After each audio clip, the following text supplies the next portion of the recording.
Welcome to Reality Check. I'm Wang Guan. Let's face it, Washington's decision to close the Chinese consulate in Houston, Texas will go down in history as the milestone event in the Trump administration's new Cold War on China. Washington's arguments for closing the consulate sounded bizarre and far-fetched. On July 21st, the U.S. State Department said it did so to, quote, protect American intellectual property and Americans' private information, without giving details. And on July 22nd, U.S. Secretary of State Mike Pompeo said that the U.S. did it to protect the American people, protect our security, our national security, and also protect our economy and jobs. That's the actions that you're seeing taken by President Trump. We'll continue to engage in them. But with all due respect, Mr. Secretary, many don't understand how expelling some 60 Chinese diplomats and their families, whose mission for the most part is to look after consular and commercial interests of their own citizens, would protect the U.S. security, economy, and jobs.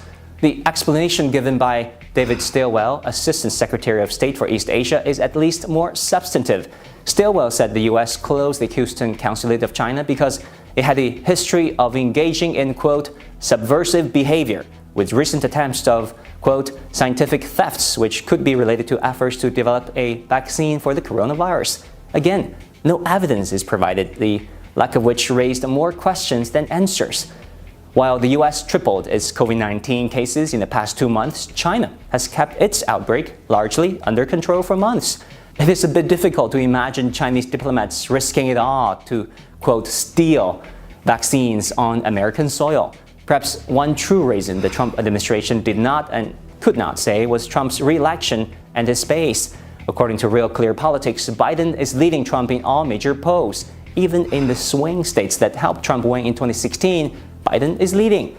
To salvage Trump's re-election campaign, top Republican leaders recently told Foreign Policy magazine that party polling consistently reveals that China bashing is immensely popular among Trump supporters and that the Blame China theme can help re-elect the president in November, offsetting some of the disdain many Americans have for his handling of the country's COVID-19 crisis.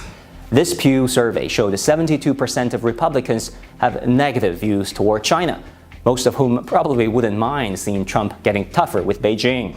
Even BBC commented on the consulate incident by saying, quote, in the midst of a presidential re-election campaign and with the U.S. economy and society battered by the COVID-19 pandemic, Mr. Trump has determined that there is political advantage in playing the China card.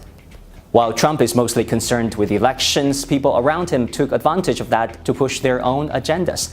The intelligence community and military security establishment have long sought to contain a rising China and prevent Beijing from becoming a superior economic, military, and technological power.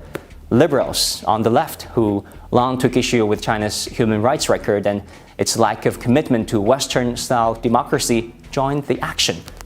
It is appalling that Chinese diplomats became sacrificial lambs in this politically charged season. It is even more upsetting that U.S.-China relations are now held hostage by a small group of politicians to advance their own political interests against the wishes of most people on both sides who are just sick and tired of this endless tit-for-tat.